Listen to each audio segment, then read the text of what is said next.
Hey everyone, welcome back to the podcast. And if you're new, welcome. I'm so glad you decided to join us.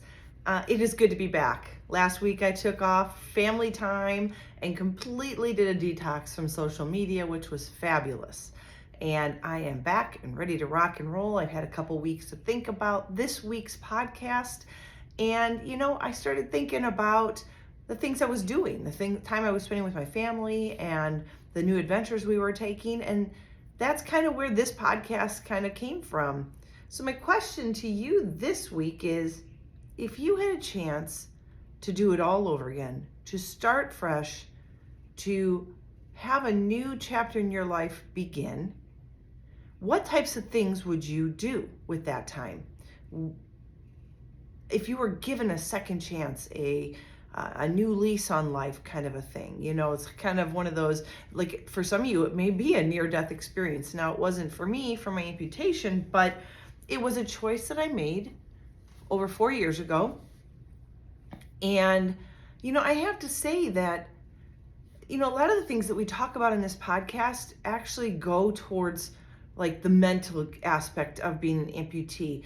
And it's interesting because the more time I spend around new amputees, and I consider myself new, but I'm talking like new amputees, like in the last week, month, 3 months, the more I am recalling those hard moments of becoming an amputee.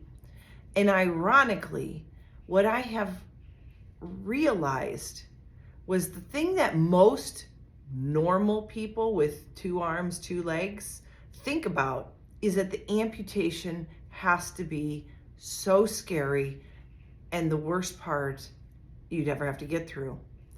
But in the reality, it wasn't the amputation, the actual physical amputation, that's so hard. Yes, emotionally and mentally you have to get over that. In my case, I prepped myself for about 4 months prior to my surgery that it was coming.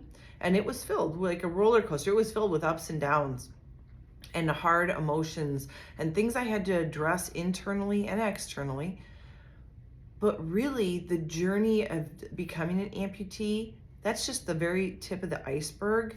And what ends up happening is you realize that especially the first 1 to 2 years are probably the hardest moments.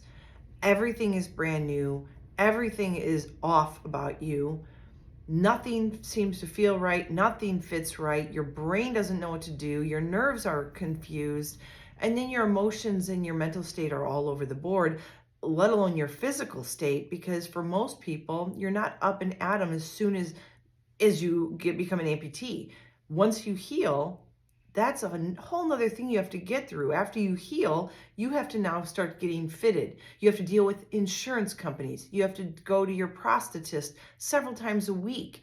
You have to make adjustments, changes. You have to decide what socket fits best and how it fits and what kind of fitting you need. And then you go into the chance that, well, what ends up happening is you're atrophying all through the same process that you are trying to fit the leg today, that by the end of the week and even next week doesn't fit anymore because you atrophy and your limb is constantly changing. Now, I had seen my prosthetist prior to my amputation. I was lucky that way.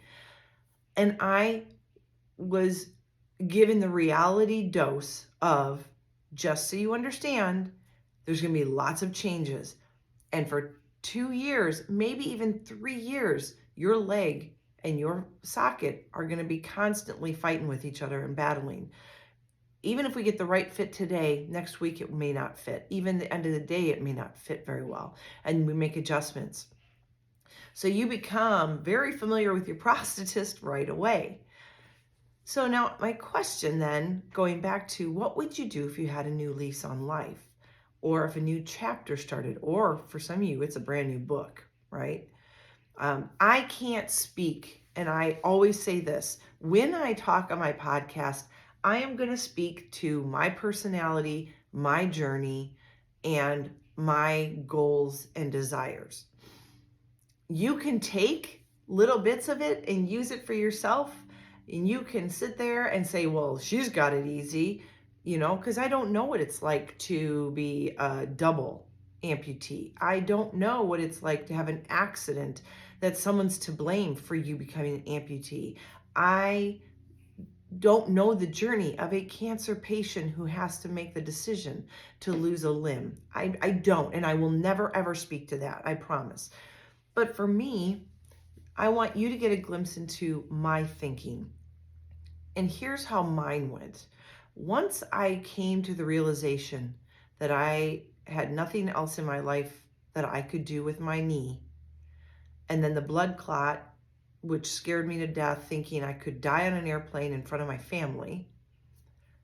When all that became a realization, came to head, and I made the decision, now is the time, I'm just going to amputate.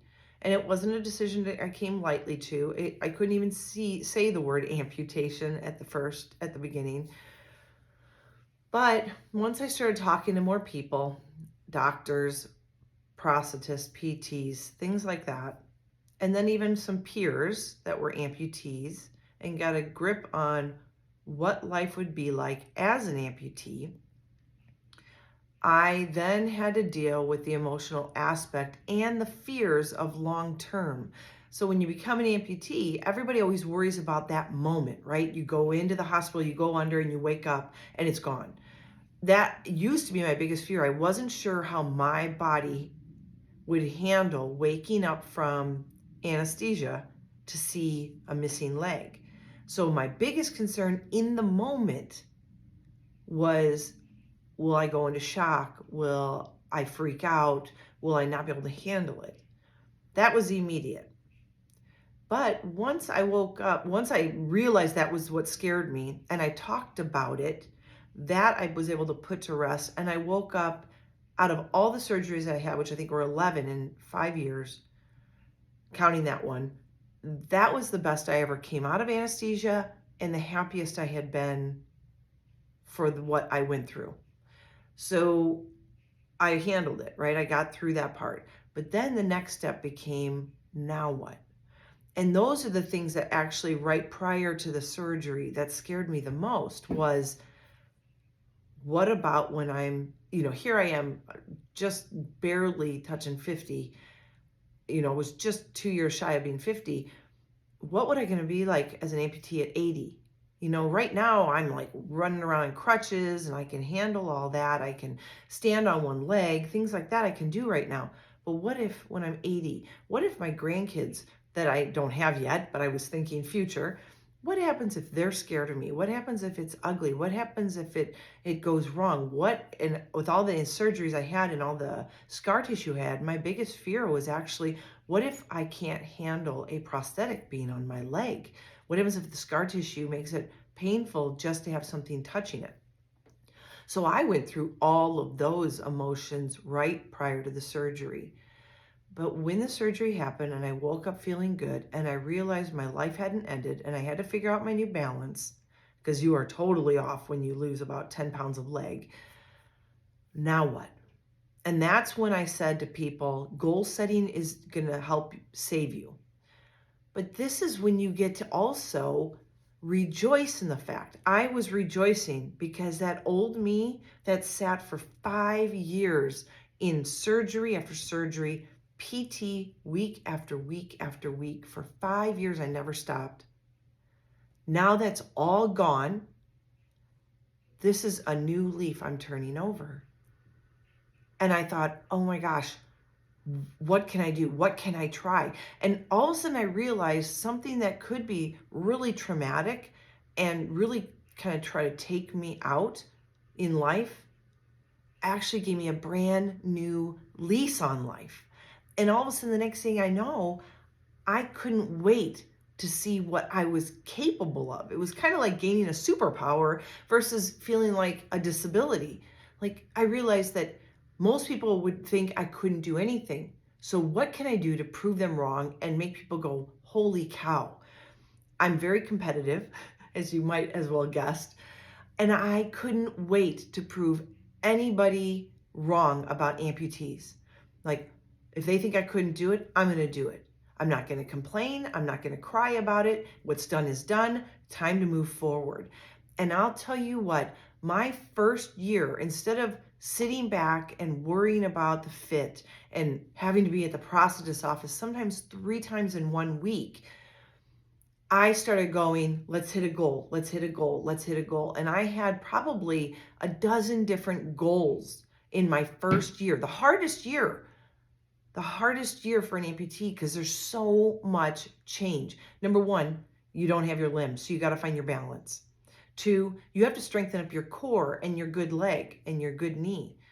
3, you have to learn to adjust to the changes that are happening with your body. I went from 55 pounds more than this and dropped it because that first year, not only was I atrophying with my leg, I also was more active than I'd been the first 5 years prior. And I was losing weight like it was water. So the best part about that was I was so wrapped up in hitting my goals and what could I do? What could I do? What was next? What would make people look at me and go, she can do anything. And that to me was what drove me forward. I like proving people wrong. I like being strong. I had 3 big brothers that helped me become a very strong person.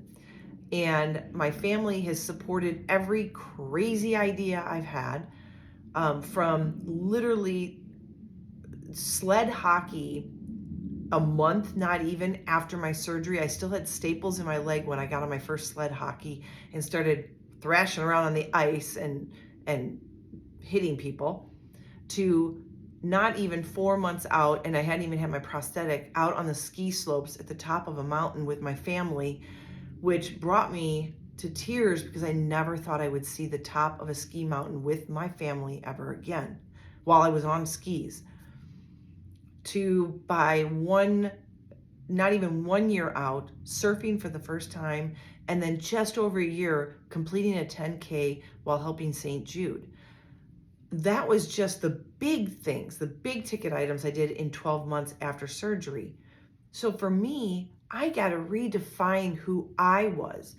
I have always identified myself as an athlete, but as you get older and you become a mom and a wife and you take care of the family, you take care of the house, I was also a teacher. And all of a sudden, the next thing I know, I didn't know who I was anymore, especially because I had gained so much weight and I was doing nothing active anymore. I couldn't walk, I couldn't hike, I couldn't ski, couldn't bike. I couldn't even get on a recumbent bike because my knee wouldn't bend but 20 degrees. So a recumbent bike was doing forward, backward, which is absolutely zero exercise. But anything I could try to do to break up scar tissue, but it was just so painful that I stopped that. So for me, I guess what I want you to hear in this message is that you might lose a limb, but it is not the end of your life. It is just the beginning of what could be a completely exciting and awe-inspiring journey. Some of my other podcasts is somebody's watching me. Like, you don't know who you might be inspiring. It might be a little child. It might be an elderly person who's struggling. It could be someone, a peer of your own age. But people are always looking and seeing, and I've learned that based on the fact of how many people randomly have come up to me just to start up a conversation and hear my story. And then I realized that I had another purpose in life. I've always been me, an athlete, me, a wife, me, a mom, me, a teacher. But now I found that I had a brand new purpose. And instead of devaluing myself because I was now very different looking, I had value to add to society. I had something that gave me a purpose to wake up every morning and strive to be my best and to achieve things that most people wouldn't even dream to do with 2 legs.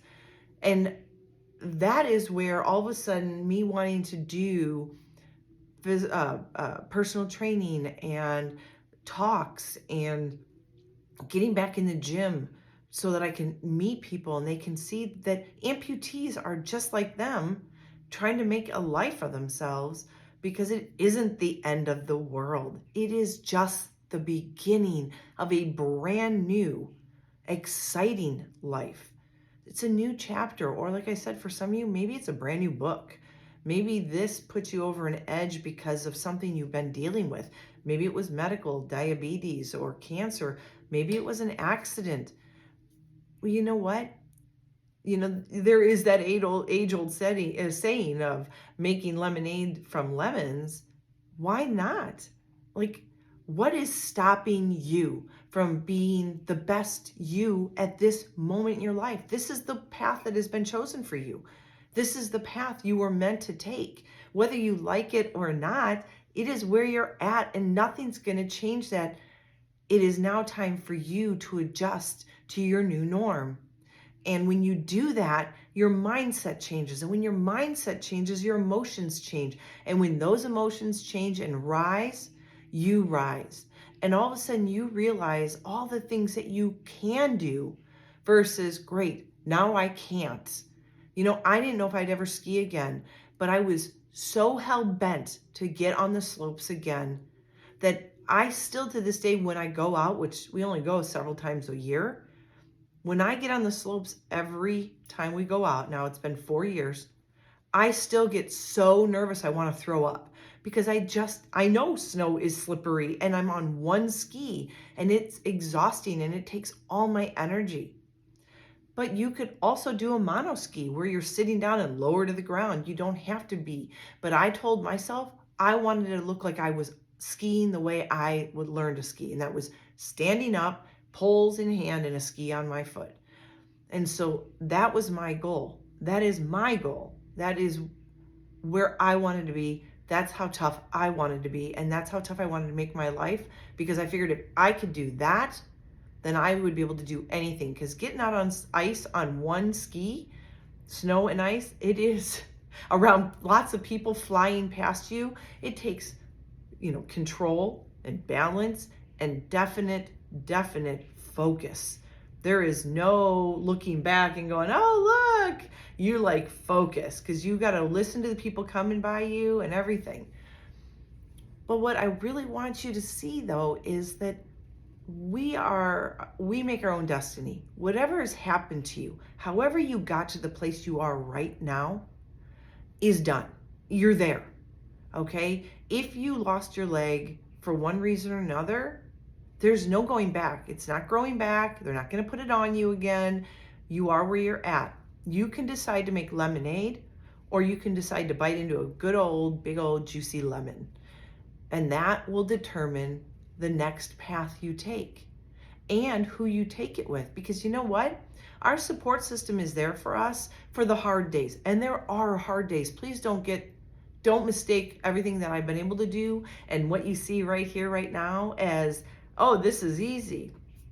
I have my hard days, and there are days where something else, because, I still deal with a relationship with my husband and relationship with my college-age boys and family back home and friendships, that there are sometimes days where something like that takes all my energy, positive or negative, and wears me down to the point of tears. And sometimes the way my leg is fitting that day will just be the straw that broke the camel back. Not that it's the worst thing in the world, but sometimes they're just, your emotions are what they are. So I understand hard times, hardships. I understand pains. A year after getting used to my leg and doing all those goals, I literally had to go back under the knife to get rid of a massive symptomatic neuroma. So I had the TMR surgery. And that was the last thing I wanted to do, was have another incision or two, have to heal, and then put on a nice socket on top of a new incision. And my incision in the back of my leg, it's the entire length of my residual limb for them to get out that whole neuroma. But you know what?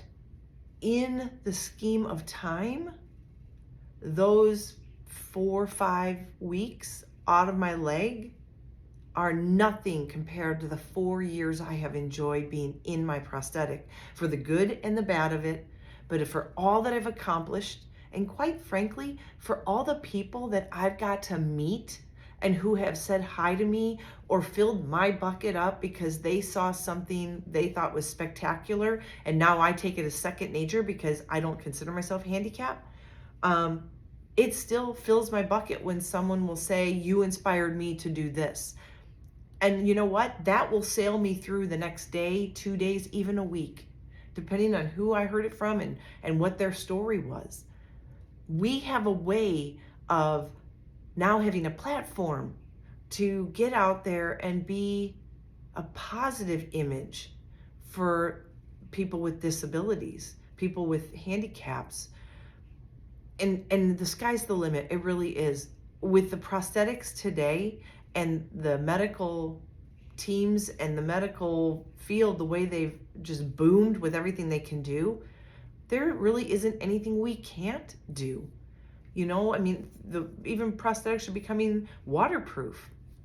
And so, you know, it's again, I can tell you a million times over, but it's always about how you mentally frame your situation. If you want to play a victim, then you can be the victim, but a victim never can find the air to breathe. But if you want to take your situation and show the world that this won't knock you down, this does not define you, and this will not be the end of you, then you will rise up and you will be the warrior that you were meant to be. And you all have that in you. We all are built with a survivalist instinct for ourselves, for our family, for our friends, for the people that need us most. And when we start putting our perspective in line with goals that we're setting, then we're going to be able to accomplish whatever we want. You can do what you want to do. It's just a matter of what your mental game is saying. So when I ask you, what would you do if you had a second chance? And for some of you, the second chance is literally forgiving the person who wronged you and put you in the situation you might be in right now. It may be forgiving yourself for not giving yourself the time to heal and to deal with your situation. What would you do if now you may look a little different, you may be struggling medically, but what would you do now if you see that you're given a second chance to do whatever you want to do? Would you take advantage of it? Or would you let it hold you back so that you become the victim, so that you look for pity? I'll tell you what, I don't want to be in a place where people pity me. I don't want to be in a place where I wear my friends out, my family out, because I can't get out of my own way to live a life that I was meant to live. And you guys know that I lean hard into my faith through all of this. I've talked about it in the past, and you know, I know that God had plans for me, because you know how they say hindsight is 20/20. Well, when I came to the realization that I was going to have the amputation, I started looking back at the 5 years prior. One, realizing that I know that like 4 years prior, I was not in the headspace to handle the talk about amputation.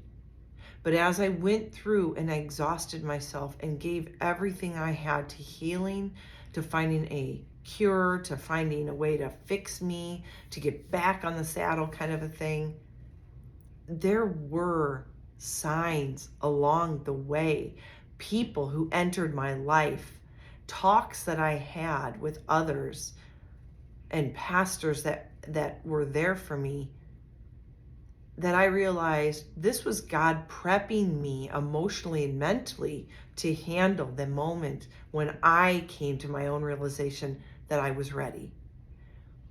And I was not going to waste that gift that I was given. Not at all. So you can decide if what happened to you or the situation you're in is a curse or a gift.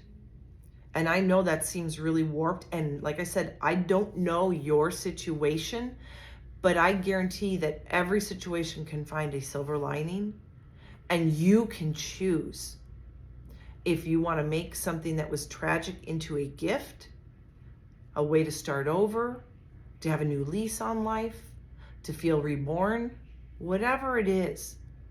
But I'm going to guarantee you that if you change up your mental game to think of it as a new lease on life and start setting some goals for yourself, start small, work your way bigger, make them achievable but hard to get to, you are going to find that life is so much better. And you will be a much better person for your family, for your friends, and for society if you take that path. So I would say that this week's call to action is obvious, right? What would you do if you had something that happened to you? What would you do with your second chance? How would you handle a rebirth of your life? Are you going to sit back and just play a victim, or are you going to stand up and be a warrior?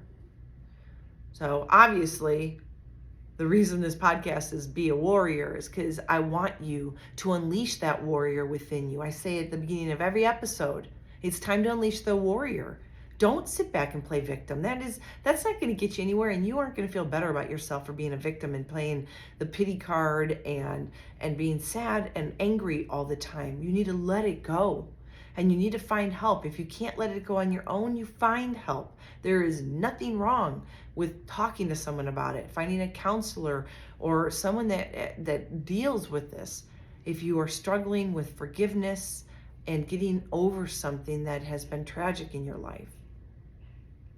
So I would tell you to get out there, figure out what kind of person you want to be, and start setting those goals for yourself and telling yourself that you are worthy, you are special, and that this path and this journey you're on now, whether you wanted it or not, I didn't want to be an amputee. I never thought about this in my life. But it's been given to you. Is it going to be a gift, or is it going to be the curse that takes you out in life? And it's time to switch your thinking and realize the gift you have been given is a lenses clean, see the world in a new way, and become the person you've always wanted to be. Now is your chance to be the warrior. Now is the chance for you to show up in your life and live it to the fullest you possibly can, especially for those of you that maybe had a disease or a near-death experience and that's why you lost your limb. This is your second chance. This is a chance for you to redefine you, start a new chapter, and get going. Set your goals. Don't think about what you used to do. I had never surfed before my amputation, and I chose to try. Because you know what? I didn't have any preconceived notions on what it was going to feel like, and I had no bad habits to get rid of. So I actually enjoyed it and got up right away. So you can do anything you put your mind to. You are a warrior. Remember that. Never, ever forget it. Rise up, warriors. Now, use that call to action.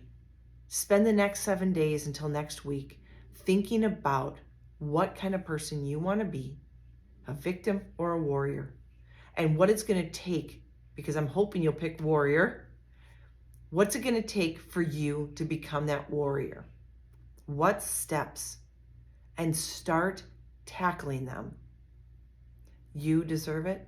You are special. You are unique. You are a warrior. I promise you, it's in there. So until next time, and as always, be healthy, be happy, be you.